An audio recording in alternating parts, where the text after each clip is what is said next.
my brother Sakib. How are you doing, brother? Welcome to the show. Appreciate it, man. I'm doing fantastic. How are you doing? Amazing, man. I'm running on 1 hour of sleep the past 2 days, but listen, this is the perfect way to continue. And bro, I know like I saw your content on Instagram. You make like sales content, you're into sales. You've done hundreds of thousands of dollars worth of sales. So how did you even get into it? Yeah, I mean, it's actually a funny story because I had my own marketing agency back in 2022. And like SMMA, everyone was doing SMMA back then. The problem with me was I was booking a lot of sales calls, but I was barely able to close. I couldn't close a deal to save my life. Like that's how bad I was with sales. So I was like, okay, you know what? If that is my main constraint right now, that I'm booking a lot of calls, but I can't close a single deal, maybe I should take a side course and maybe I should get into sales. And I did. I got into my first sales role with a client that I used to basically do content creation for. I started selling for his company and I was doing pretty good because I was selling a lot more. I started selling a lot more than the owners of the company. I was like, okay, maybe this is something I can actually do. And that's how I got into remote sales, high ticket sales. And ever since then, I was like, okay, if I'm selling for a company that already has a lot of proof, already has a lot of testimonials, already has a lot of results, why even like have my own company where I don't have like any of those? And ever since then, I've just been selling other people's products and I got into sales. I see. So what's like the biggest difference of having your own product and also the difference with like selling other people's product? What are the pros and cons? To be honest, one of the biggest things when you're selling someone else's product is that you have a lot more conviction in knowing that you're not having to take care of the fulfillment process. Like if you genuinely sell for a good company, knowing that they're going to take care of the prospect, that takes a lot of pressure off of yourself because you don't have to worry about fulfillment. All you have to focus on is just selling the product. And again, if the company is really good, if they're going to take care of the client on the fulfillment aspect, then you can have lot of confidence and conviction selling the product compared to if you're selling for yourself. Again, if you know what you're doing, if you have a genuinely good product, you're still going to have the same confidence and conviction, but there's also this added pressure that, oh, I need to fulfill on this as well. So that's what I used to struggle with when I used to have my own marketing agency, and at the same time I wasn't 100% convinced that I could actually deliver them exceptional results. So since I was not convinced, I was not having the conviction when I was selling. So those are like kind of the main, that was kind of the biggest thing for me in terms of selling someone else's product. I see. So, how important is having conviction in the product? Because I feel like, let's just say, if you know about a certain product, if you really know that's like Mhm. very good quality, then you know it's gonna actually help people. So you naturally have more conviction. But let's just say if you're selling something that you don't necessarily have a lot of knowledge, Mhm. and you feel like it's not necessarily something that people can actually benefit from, how Mhm. do you balance that? You don't. If you're selling a product that you don't think is going to help other people, then you should not be selling that. Hmm. Because first of all, it's going to harm your performance because you know in the back of your mind, your conscience is not going to let you sell that product because you know in the back of your mind that that is the wrong decision to make. Like you should not be doing that unless you're a person with no morals, you have no like whatever. Then obviously you're gonna be just fine if you just want to make the money. But if you have morals, if you have a conscience, then your conscience is not going to let you sell something that you know is not going to help other people. So that's the first thing. And second thing is if the product's really bad, then you're not going to be able to generate conviction out of thin air. Because if you know that if you sell the person the product and then they go on the back end and they're not going to get the results, then again, it's going to be on your conscience. Like you just wasted five, six, $7,000 of that person's money, knowing that they're not going to get results. Do you want to live like that? Like, do you want to live with that? Hmm. Yeah, it's a difficult decision. A lot of people, I feel like, choose money over honor, integrity. Mhm. And I think maybe in the short term it may give them results, but in the long term, definitely it's not a intelligent sacrifice to make. Because like if you want to have like a positive reputation, if you want to have like a a positive impact for the long term, like it's Mhm. not a good way to go about it. And I Yeah, feel like especially with like creators, influencers, you see like they promote products that they don't necessarily use, they don't believe in, but they just do it because they just some quick buck. mhm. They get a quick buck out of it, and that's it. But as you said, like having confidence in what you sell makes like a huge difference. Yeah, and there's also so many. Again, I'm not gonna name drop anyone, but there's this is rampant right now where there's so many influencers on Instagram or like TikTok, whatever, and they're just like selling stuff that they know is not gonna help other people. But there's no amount of money someone can pay me that's gonna cause me to like sell someone something that's not gonna be beneficial for them or something that's not going to be helpful for the other person. Like there's no amount of money someone can pay me to sell something that I don't believe in. So a lot of people that DM me or like comment on my videos like, hey, this is staged, or like here's another snake oil salesperson. Like just know that I'm not going to sell someone anything that's not gonna benefit the other person. Like Mm, my integrity is not for sale. I see. It's kind of like, I want to say, an easy example that I can relate it to sales would be like kind of dating. Like a lot Mhm. of people say, "Oh, I don't have confidence. I don't have confidence." But then, is that, do you have confidence within the product itself? Like if you actually know you're a person of substance, a person of wisdom, and you know you can transform, let's just say, the mind of your lady, the life of your lady, it's, you're gonna naturally have confidence. You're not gonna be like, "Oh, like I'm trying to be confident. What's the next tip to be confident?" No, you just are. You just like, you have like wisdom, you have experience, you have lessons you can provide, and that's how you're like confident. So you believe in the product, and it's the same with sales. Yeah, and one thing that I tell people either in sales or dating, whatever, is do you deserve to be confident? If let's say it's a person who is struggling with dating, if you are, let's say, skinny, if you're not working on yourself, do you deserve to be confident? Like confidence comes from knowing that you're doing all the actions that's going to help you become the best version of yourself. So if you're spending all your day just like playing video games and you are eating crap and you're not doing anything, then do you deserve to be confident?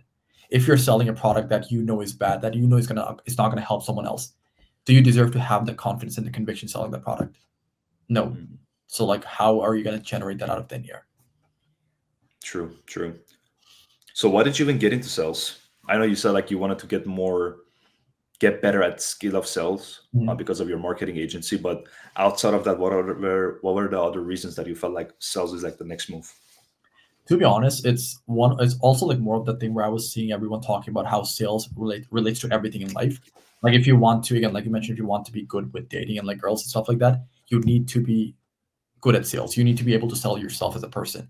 It's everyday interaction in sales is like I'm trying to like sell myself here in this podcast with all of your voice, like sell my knowledge, sell my information, all that good stuff. So everything that you're doing in life, there's some sort of sales involved. So if everything is sales, then it's going to be worthwhile for you to get better at that skill. That's the first thing. And the second thing, like I mentioned before, I always had plans on like going back to my marketing agency. So I was like, okay, if I'm gonna go back to my agency, I need to master the skill first. But then I loved remote sales so much that I never even got back to my marketing agency. I see, I see. What would you, is like remote sales something you would recommend to somebody who wants to make, who wants to get into like online money, remote money? And I feel like from the benefits that I notice is that, sure, it's a skill that takes time to master, Mhm. but the benefit is that you don't necessarily have to worry about product fulfillment, client acquisition. You just there, close the deal, you move on. That's it. To be honest, it's not even that hard to master.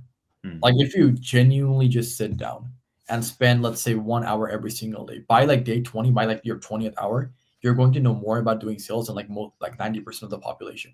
And you're going to be able to sell a product.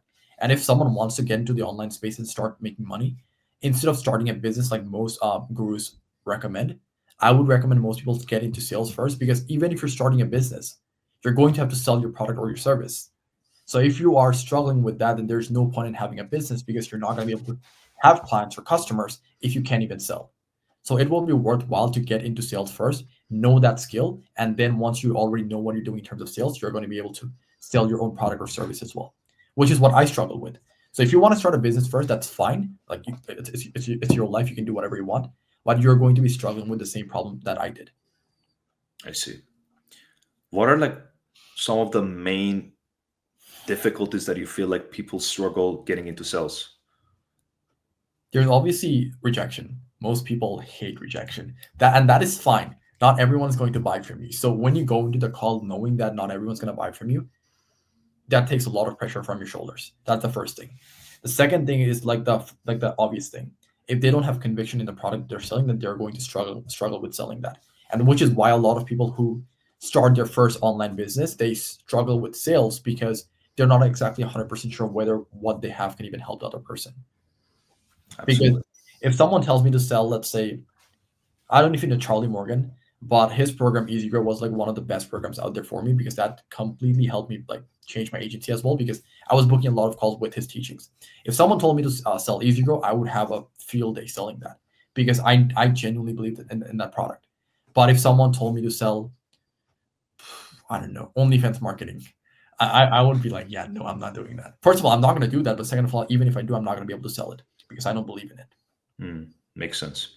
Yeah, the product, like believing in the product is like a massive thing because I remember when I used to work at a gym, I used to sell coaching packages and I Mhm. was a trainer. So I was doing coaching and also selling it packages at the same time. Right. And there were two things that I felt like held me back from selling more was that one, I didn't believe and I didn't have enough conviction in my coaching abilities because I was new. And two was because I just didn't like the system that they were using to Mm. help the clients. So Yeah. when I just already was misaligned internally, it was just already like coming out with my soft skills. Like I wasn't really persuading the people because I wasn't even persuaded for what I was doing. So I Mhm. kind of expect the person I'm trying to sell to be having confidence in me. Yeah. You're not selling the person on the product. You're selling the person on yourself. So if you yourself are not sold on the product, then how can you sell the other person on yourself and the product? Like Absolutely.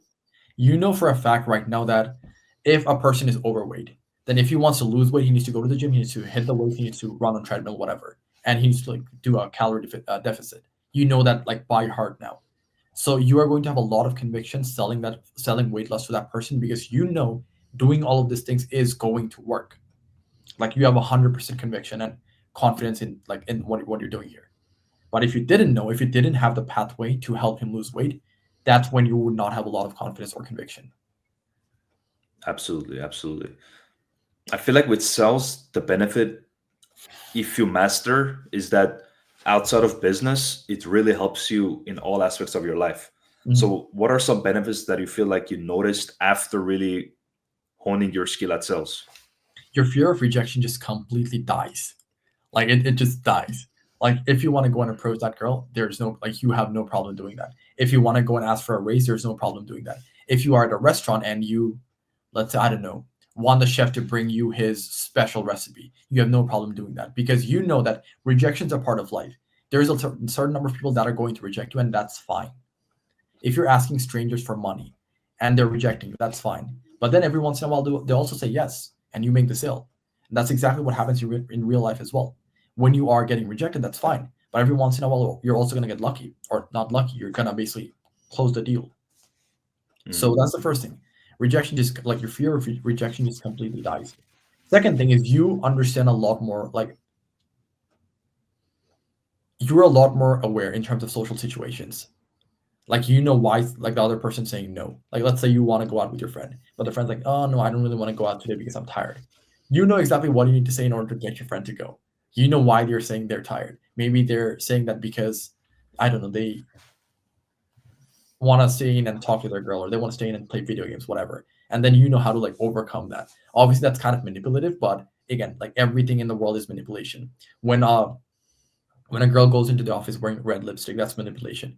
When a guy is jacked and like he's a lot more attractive than everyone else, that's manipulation. Everything in life is manipulation. There's a difference between manipulation with nefarious intentions and manipulation with positive intentions. So just make sure that you are not having bad intentions with people. mm. Yeah, I feel like at the end of the day, it's just we're changing the form of energy, whether it can be the mood of a person, Mhm. whether it can be, something product related. Let's just say, I don't know, we're in a factory industry, we're changing, I don't know, water to ice. I don't know, but like at the end of the day, energy cannot be created or destroyed. We can Mhm. just manipulate its form. So I feel like it's the same with people's moods, people's decisions, products. There's so many ways we can go about it. But Mhm. I think if you're able to, as you said, get a positive result out of that manipulation, let's just say, or changing the form of an energy, I think that's a good way. For example, if your friend is being lazy to go, he doesn't want to go to the gym, if you can manipulate him to say, like you're gonna get, girls if you go to the gym or something, there's gonna be more desire for him because he feels like, oh, I'm gonna get this if I go to the gym. Mhm. Yeah, 100%. Like if you ask him, why do you not want to go to the gym today? And he's like, oh, I don't know, I'm feeling tired. You know that that's an excuse. You know that's not the real reason. Then you can ask him, okay, so let's say like I don't know something like if you had the energy, would you still go to the gym? If he says no, then that means that you know that him being tired is not the real reason. But if he says yes, then that means the only thing you need to focus on is like making sure he's not tired anymore. So get him caffeine, get him like a Red Bull or something, make him energized or like hype him up, show him messages of his ex girlfriend saying that she cheated on him, whatever. Like get him hyped up, get him energized, and like when you do that, then you're gonna be able to get him to that point where he's gonna go to the gym with you. Objection handling. Exactly. Got it. Got it. So from your experience at sales, do you feel like it's a skill that it's more of like a talent based skill, or you feel like you can definitely work on it, even if you're like terrible at it? Me being someone whose first language is not English, if I'm still being able to sell, then I think anyone can, especially people whose first language is English. I feel like everything in life, like aside from like certain things, almost everything in life is skill based. If you dedicate enough time to it, you're going to learn it. So I don't exactly believe the fact that most people are like natural at sales. There's also a ton of people who are introverts like me. There's a ton of people who have problems speaking English like me. But if I'm still doing this, then it's obviously it's a sign that other people can do it as well. So I feel like most people use "I'm not a natural salesman" excuse as an excuse to like not get into it. I see. So how do you feel like we can position ourselves to take advantage of our unique, let's just say, personality? Let's just say if you're introvert or Mm. extrovert, or maybe we are not too confident on like offering our products or services, how would you think like we can position ourselves in a way so we can actually leverage our special talents, let's just say our personality, whether Mm. it's introverts or extroverts, to actually get the best results? I feel like it's not necessarily related that introverts don't have confidence. Because if you ask an introvert that, hey, I don't know, let's say that an introvert is very versed in video games. If you ask him to explain about video games, he's going to be super energetic. He's going to be explaining everything in terms of video games, in terms of like what you need to know. And he's going to have a lot of confidence. That means that confidence is not his main problem. It's just that he is equating having confidence with like selling something, like not having confidence with selling something. So if we were to tell him to sell video games, then he would have a lot of confidence and a lot of energy and conviction selling that thing. So it's only a matter of getting him to sell something that he also feels confidence and conviction in. So there's no extroverts are confident or introverts are not confident. It's only a matter of what exactly they're selling on. I see. Like if you ask an extrovert to sell you on astrophysics or something like that, maybe like something he has no idea with, then he's not gonna have a lot of confidence or conviction. So it's only a matter of again, it's only a matter of what you're talking about and what you're selling. That's how you build the confidence and the conviction. And you can basically use your unique gifts and like abilities to sell because there's no one right way to sell. There's a lot of people who use storytelling when they're selling. There's a lot of people who use just facts and figures. I'm more of a facts and figures guy because I can't tell a story for the life of me. But again, like a lot of people will tell you that if you want to be a good salesperson, you need to be a good storyteller. That probably is true, but I don't tell stories in my sales. I still make sales. Are there certain common beliefs within like the sales industry that you feel like a lot of people say, oh, you have to do this or you have to be this, but from your experience you feel like they're just kind of like myths and you feel like there's other ways to get around it, like as you said, the introverts and extroverts?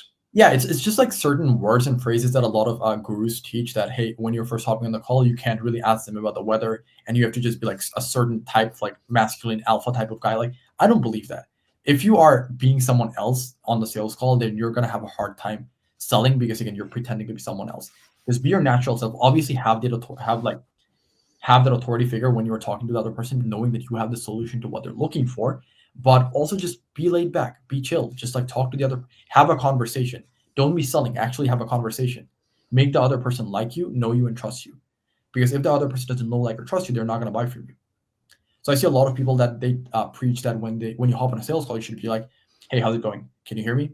Like all that good stuff. I don't do that. I'm like, "Hey, Arin, how's it going today, man? Yeah, man, that's totally fine. I'm calling from Toronto. Where are you calling from? How's the weather there? Whatever, all the good stuff."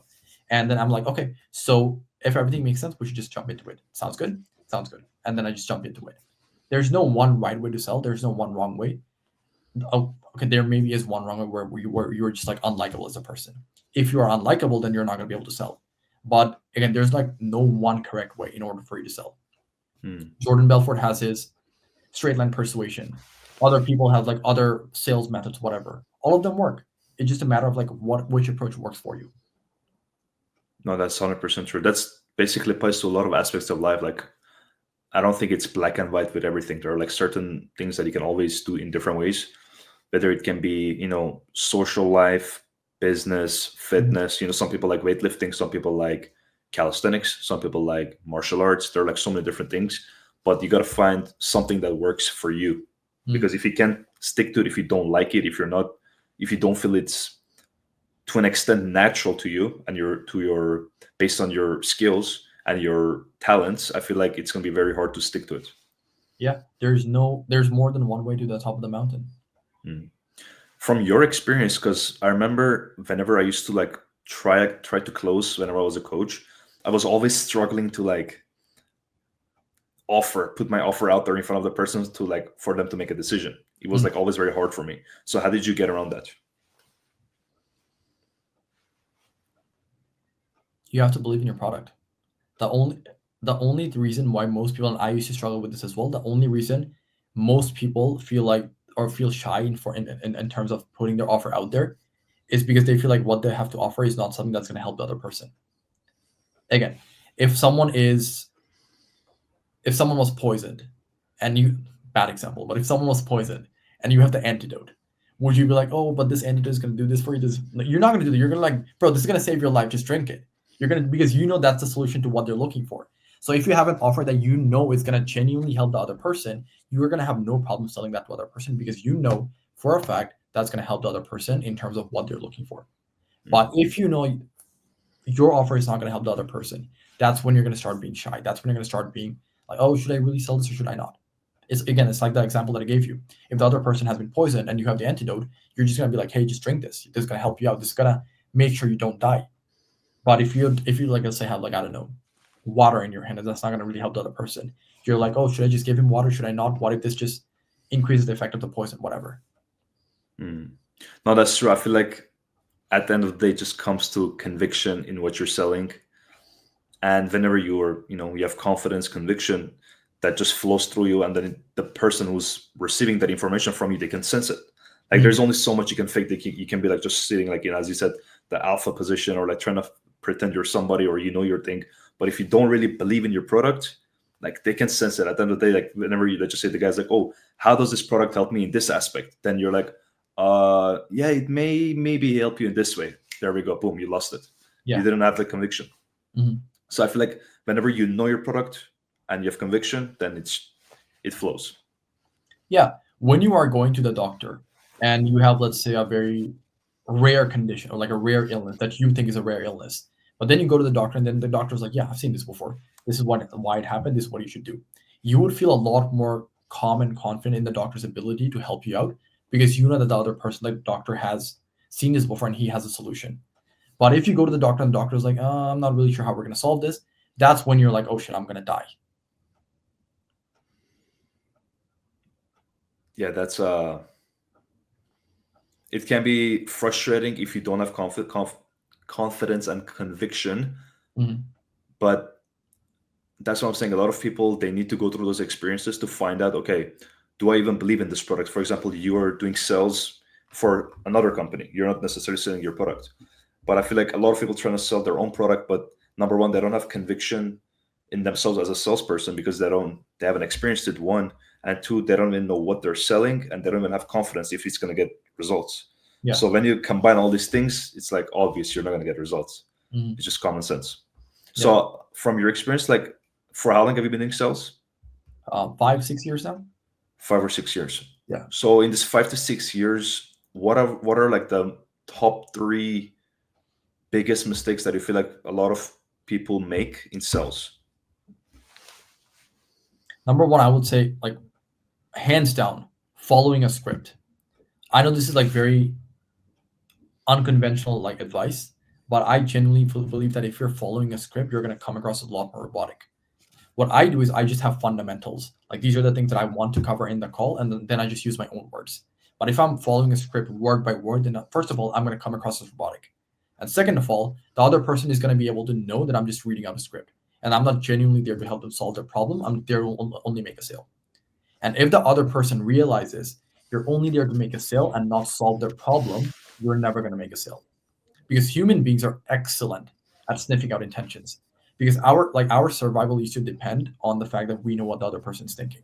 Like in the caveman days, you would need to know what the other person's thinking, whether he's gonna bash your skull with a fucking rock, and you would need to know that. So you would need to know the other person's intentions, and our brains have not changed. So when you're on the sales call, the other person is going to be able to sniff out your intentions if you're only there to make a sale. And if he gets the feeling that you're there to make a sale and not help him solve his problem, he will never buy from you. And that's exactly what happens when you're reading from a script. When you're reading from a script, the other person knows that this is just another sales process for you, and you're not present. You're not there to solve their problem. Hmm. That's the first thing. Second thing is I would say obviously not having conviction. like selling something that you should not be selling. That's self-explanatory. We've gone over that for like 20 minutes now. And the third thing I would say is not reviewing your own calls. I treat sales like I'm an athlete. Like an athlete, Kobe Bryant, he used to watch game tape. He used to watch game film. He used to analyze and study every single one of his games to see how he could have gotten better. You should do the same thing with not just sales, with everything else in your life if you want to get better at it. Whatever you're doing, record that. If you're doing sales, record your sales calls and analyze that in real time. Where exactly are you stuttering? Where exactly are you losing the sale? Which part of the call did the prospect go from being super interested to being not interested? How can you make that better? How can you make sure the next time you're hopping on a call, you don't stutter, you don't lose the prospect, you don't use or like, just like I did just right now. So how can you like reduce filler words? So when you're studying your calls, again, like I told you, by your 10th call, you're going to be good. By your 50th call, you're going to be really good. By your 100th call, you're going to be exceptional. But that will only happen if you're actually studying your call and if you actually know what you need to improve on. Mm. So to recap, you said one, you need to have like not following a script or be more natural, flow with it Mhm. because it comes more as authentic, right? Yeah, know the fundamentals. Know what you need to cover on the call. You need to cover the intro. You need to cover discovery. You need to cover. You need to do a recap. You need to have the offer, the temp check, post call, whatever. Those are fundamentals. You know what you need to cover. And if you're reading a script, then you're just like reading word for word, like exactly what you're saying. So don't do the second thing. Do the first thing. Got it. So apply the fundamentals, don't follow the script. Yeah. Got it. And the second one was have conviction and confidence in what you sell. Mhm. And three was, what was three? I forgot. Reviewing the game tape. Reviewing, exactly. So if you're tracking and if you're reviewing what you're doing, it can be sales, it can be your workouts, it can be your diet, then you know what mistakes you're making, at what times, what phase of like your process. Then you're like, okay, what if I just say this? What if I do this? What if I take my calls at this time? What if I eat this before my sales calls? Like what if I drink coffee or take, I don't know, nicotine before my calls? You know, like it's like all those two variables. When you start measuring, you're like, oh, I perform better when I do this. Yeah. Whatever gets tracked gets improved. Hmm. If you want to improve anywhere in your life, you need to be tracking it. Absolutely, man. So, what's an easy exercise that you feel like a lot of people who are not necessarily great at like social skills, communication skills, what's an exercise that they can do Mhm. to quickly improve their, communication skills, their persuasion skills in all aspects of life? Yeah, two things that I'm currently doing right now myself as well is, first of all, I'm taking a book and then I'm just like reading the book aloud as if I'm giving a presentation, or I'm giving a talk. And that, first of all, helps you get into the social flow when you're talking loud aloud. But at the same time, it also warms up your vocal cord because you are getting used to actually talking to other people. You're getting used to not just being by yourself. So that's the first thing, just taking out a book, reading it aloud, and actually recording it. It's like having like a 30-minute book reading competition with yourself, recording it, and then again, like we talked about before, tracking it and analyzing it. Where did I stutter? Where am I talking like a loser? How can I be a lot more confident? When you're going through the recording, see how you can get better. And then the next day you're doing the same thing, improve, like making those improvements into your reading. That's the first thing. And the second thing is, before you go into any social interaction or any sales call or anything else, anything where you're going to be talking, just pull out your phone and make a 3, 4, 5 minute video talking about whatever to yourself. You don't have to ever post it. You don't have to do anything. Just make a video to yourself. So whatever you want to talk about. If you want to talk about video games, that's fine. If you want to talk about the gym, that's fine. If you want to talk about sales, that's fine as well. You're doing that to just get into the social flow. Because just like if you want to go and work out, you need to first warm up your body, warm up your muscles. You need to warm up. You're doing the same thing with your vocal cords. You're warming it up. You're getting into the social flow, and then you are getting into the social scene. It's like a lot of like I don't know, like this is a bad example, but a lot of people who want to have like a night game, like pickup party stuff like that, they basically recommend when you go out, you just start talking to everyone because that gets you in the social flow. And it's the same thing with everything else in life. If you want to get into the social flow, just talk to yourself, warm up your vocal cords, warm up your social scenario, and then when you go in, you're gonna be able to be a lot more natural. I see. From my experience, I've noticed like sales guys, whether good looking or bad looking, they have like the best conversion rate with girls. Like I don't know what are they cooking. It's like they just talk and suddenly, oh, there is their girlfriend or something. What's your experience with like I guess sales guys really being shining in that aspect? What's like the difference maker? I feel like it's their confidence. Hmm. Like they know exactly what they're doing, and they see, and sales and dating is very similar. So basically, they see everything as like a sales call. So there's going to be the pitch, there's going to be objection handling, all that good stuff. And since they already have a lot of experience with all of those, they know exactly what they need to say in order to like close the deal. Obviously, I don't know how many of those people are actually coming in with genuine intentions, just or like just to do whatever. But yeah, that's pretty much what I've noticed. And there's this quote that I've heard, or like someone said that not every guys, or like not every guys who are good with girls are in sales, but every who's in sales is good with girls. Maybe I butchered it, 100%. but what do you get my point? Yeah. Yeah, because when I was doing sales, like all of my coworkers, especially in the sales department, because I was doing like PT sales, they were like doing like membership sales, bro. Mm. They were just any girl they were coming, they're like, oh, I got her Instagram, I got her phone number, bro. How? Like while working, that's crazy.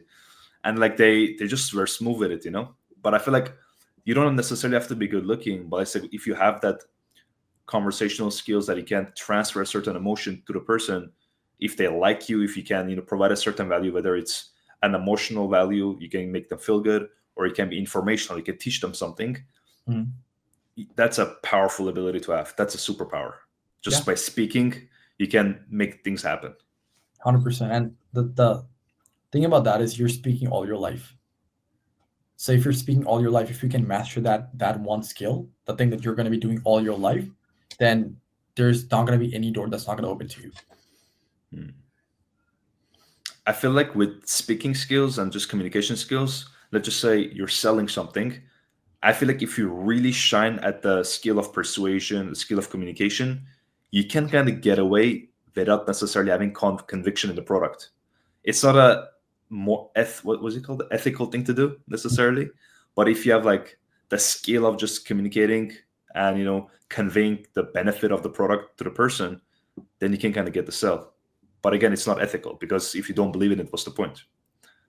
Yeah, like once you know exactly how to like do objection handling, or basically how to sneak past most people's barriers, then obviously you're going to be able to do a lot of things which might not be ethical. But yes, you're going to have that skill. I feel like it is good to have the skill and then like not use it for nefarious intentions. It's like the saying goes, it's better to be a warrior in a garden than be a gardener in a war. Like it's better to have that skill and instead of not having it. It's better to have it and not use it for bad intentions instead of like not having it at all. 100%, 100%.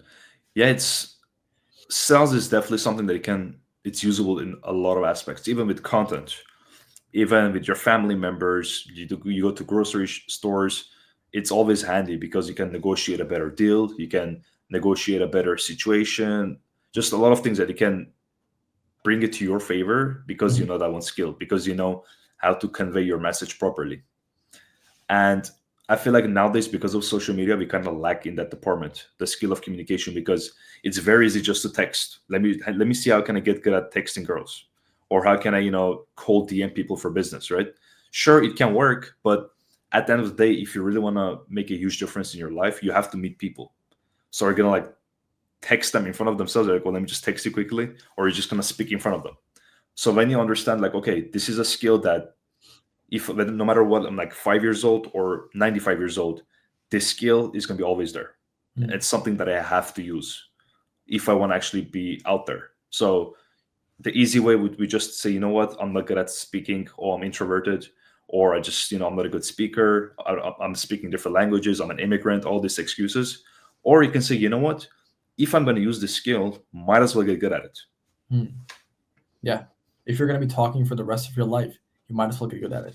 Unless you want to go to the mountains and take a vow of silence with the monks, you are going to be speaking. And if you're going to be speaking, then you need to get good at it. 100%. So do you feel like sales in the modern era is getting more difficult, or it's easier now compared to the past? I'd say 50-50. Because like you just mentioned, most people prefer not talking nowadays.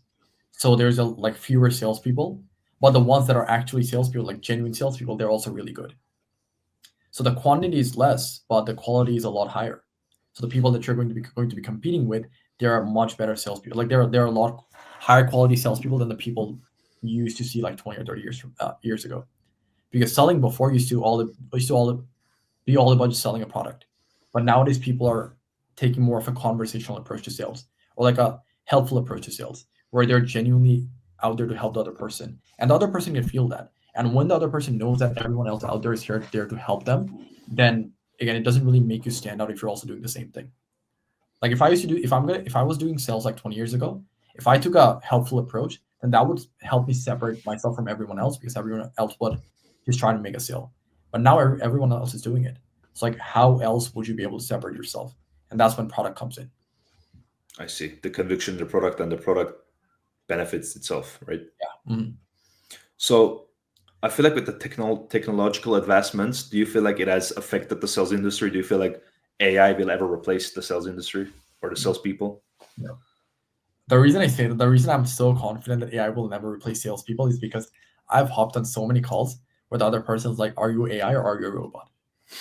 And then, like that's the first thing they said, and I was like, "No, I'm a real person." And if people are people don't want to speak to AI or robots, then obviously it's not going to take over sales. If people want to speak to other people, like think about this. When you are, let's say, when you call a company, I don't know if it happens where you live as well, but when you call a company, you would want to speak to another person. But when you have like that pre-recorded voice, and you're like, okay, press one for this, you're like super annoyed. Like, bro, just give me someone to speak to. Like, you want a human, you don't want like a robotic voice or AI. So I don't think AI is ever going to replace sales. Maybe any like something else like copywriting and stuff like that, but not sales. I see. Yeah, it's. I feel like as long as there are people around, sales is going to be there because if you're going to actually have like one-on-one conversations, whether Mhm. it's like in person or online, you need to speak. Whether Yeah. it's like for sales or building a connection, you need to speak. So it's a skill that is going to be definitely be for the long term, unless I don't know somehow humans decide to I don't want to talk to another person. Let me just get a AI friend or a AI girlfriend or something, and they can just completely outcast be an outcast. Or unless AI takes over. And then when the AI is on the call, you're like, hey, I'm a human. They're like, yeah, die. That's a possibility. I mean, I'm sure you've seen like the AI girlfriends and stuff. That's scary, man. Yeah, That's very scary. and people are ordering it. A lot of guys are ordering it, so they probably see a benefit in it. I mean, at one point, there's going to be a huge divide between the people who are at the top and the people who are at the bottom. Because the people who are at the bottom, who are like completely giving up on life, they're the ones who are like staying in and playing video games all day instead of talking to other people. They're getting AI robots to fulfill their like desire, their love, their sexual needs. So if they're completely giving up on life, then they're just like on the very extreme, on one extreme. And then there's the other people in 2025 where everyone wants to be a millionaire, everyone wants to have like the luxuries and all that good stuff. So they're going to be at the other extreme where they're all of them are at the top. Yeah, no middle class, only the upper and the bottom class. The middle class are the people who are going to suffer as far as I can tell. Yeah, and I think the suffrage comes from basically not being able to make the decision to either go to the top or just giving up on what they want to do and go down. Yeah, if I had the choice, I would either be like a fully super successful person, like 0.1% guy, or just live in Thailand and like for like $50 a day, just like fight, do Muay Thai, and stay at the beach all day. Like either or. I'm on the same boat, brother. I'm on the same boat. I feel like in the middle, it's like you don't want to be there because you don't necessarily have freedom, and the luxuries that you necessarily have, are they really luxuries? You have to pay crazy taxes. You're kind of restricted with your lifestyle. There's a lot of nature. There's a lot of traffic, a lot of just a lot of government regulations. It's like you feel suffocated. Sure, you can make like I don't know, 50,000 more dollars, but if you pay more taxes, if you feel more suffocated, the lifestyle quality isn't really there. So is it really worth it? Yeah, the thing with the middle is that you're putting in the same amount of work and the same amount of effort as the guys on the top, but you're not getting the same rewards. Then that's the thing that's very frustrating for most people is because they're putting in the work, they're putting in the hours. Like a person who's a nurse or a person who's a construction worker, they're working a lot harder than let's say a CEO at the top, but they're making a lot less. They're not having all the luxuries and all the same lifestyle as the people at the top, and that's the thing that frustrates them. Whereas if you are at the complete bottom, then you're not putting in any effort. You're not spending hours working, you're just chilling. So you don't have any expectations. It's the I middle see. where you're just like putting in the work, but you're not getting the results or like the effort, the rewards that most top people get. 100%, 100%. So what's like one book that you would recommend to anybody who wants to get into sales? This one right here. And I have an idea before you show. I feel like I have an idea what book it's going to be. I feel like So I may have the book. Tell me. Zig Ziglar's book? Nah. No. I have it right here. I have Zig Ziglar's right here. Oh yeah, that one. The closing No, of the cell. it's going to be influence. Ooh, yeah, I've read that book, bro. It's a really good book. Anyone who wants to get into sales, copywriting, business, whatever, you want to read this book. Hmm. Like this is going to be your best friend. And then once you have read this in, there's other ones like Zig Ziglar. There's Art of Persuasion. This one's a really good book. Then one of my favorites is Chris Voss's Never Split the Difference. And one more that I don't have the copy here, but it's Way of the Wolf by Jordan Belfort. I That's like see. a very good beginner book. But the one that you would recommend is Influence. Influence. What's your favorite law from the book? Reciprocity. That one's like very practical. Yeah. It's something that you can apply to daily life and whether or even business too, because it's something like, like people just naturally feel like, like this person did this for me, so I'm gonna help him out too. Yeah, and one thing that I've been leaning a lot more towards in my sales calls from this book is commitment and consistency. When you basically attach an identity to your prospect, they would want to keep living that identity. So if I basically attach an identity of someone that's an action taker, then when they are like at the later stage of the call, they're like, oh, I need to think about it. Then I can just pull that identity again, like, hey, you told me you're an action taker, whatever, and just like get them to take action. Obviously, on a product that I know is going to help them. I don't want to like sell them something that's not going to help them out.